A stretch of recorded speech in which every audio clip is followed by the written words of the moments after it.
Hello, this is Rabbi Dr. Juan Marcos Vergara Gutierrez, and today I wanted to talk about a book that's been out for a while. It's Enoch Rising, Enmeduranki, The Fallen Watchers, and the Key to Unlocking Early Christianity. For those of you who have followed me in terms of the books that I write, you know that most of what I write on is on three different areas. One is, of course, Sephardic history, the history of Jews of the Iberian Peninsula, crypto-Jews, the crypto-Jewish experience. I also write on the origins of the Jewish origins of early Christianity. And then I have a variety of books that delve into various Jewish subjects, Jewish theology, Jewish prayer, what is kosher, for example. This book is very interesting. I think in many ways, if I can say, I think it's actually one of my best books. I thoroughly enjoyed writing it. And in many ways, it was fascinating to me because the topic of Enoch or Hanoch in Hebrew is in many ways unappreciated or underappreciated within the worlds of traditional Judaism and what I would call traditional Christianity.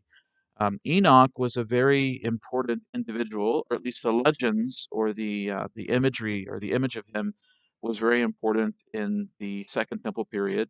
And I think if we understand Enoch, we can understand a lot of the references that are made within the New Testament, and actually not just in the New Testament, but in many works of many rabbinic works in the early medieval period as well as in the later medieval period.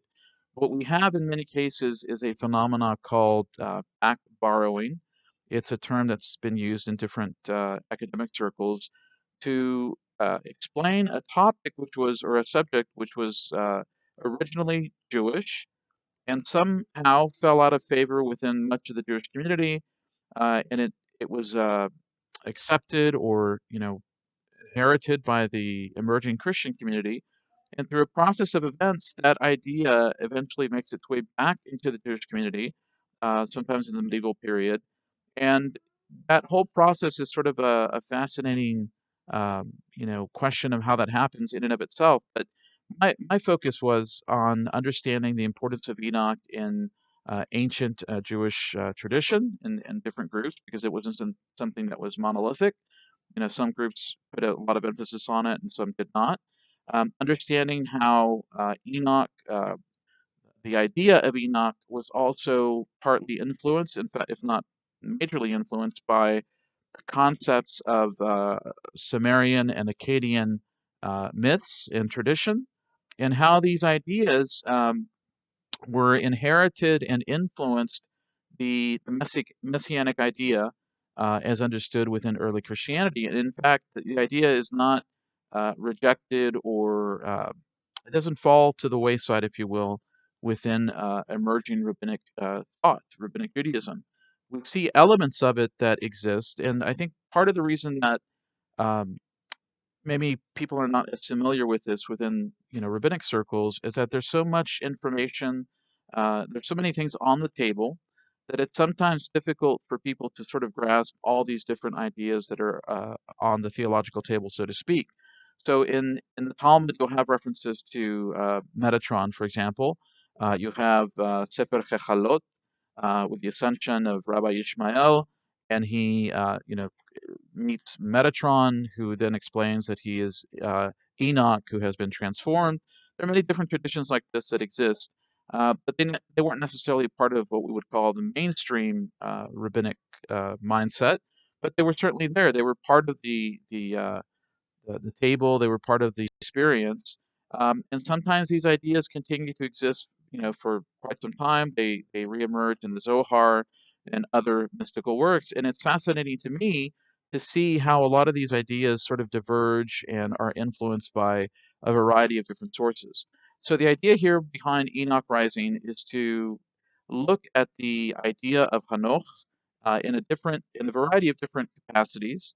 Um, as a seer, as a ruler of the world, as a person who receives divine revelation, as a messianic figure in many ways, and how that links or how that explains the rise of early Christianity and how Christianity sort of chose that particular form of expression to explain its message. And what we find is that if you look at the works of, for example, Gabriele Boccaccini and others, you'll find that Enochic Judaism is one of the streams of Judaisms that existed within the Second Temple period.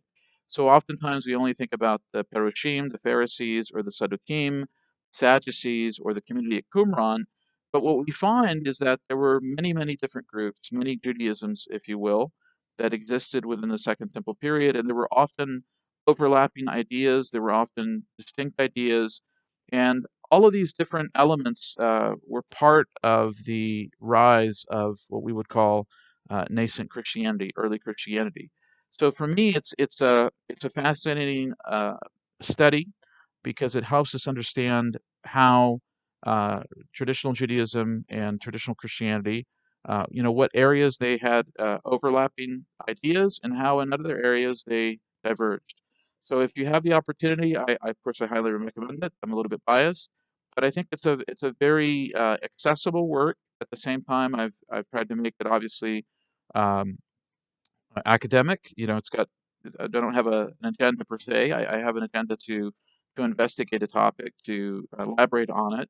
But I think it's a topic that is well worth considering for those who are interested in traditional Judaism as well as in traditional Christianity.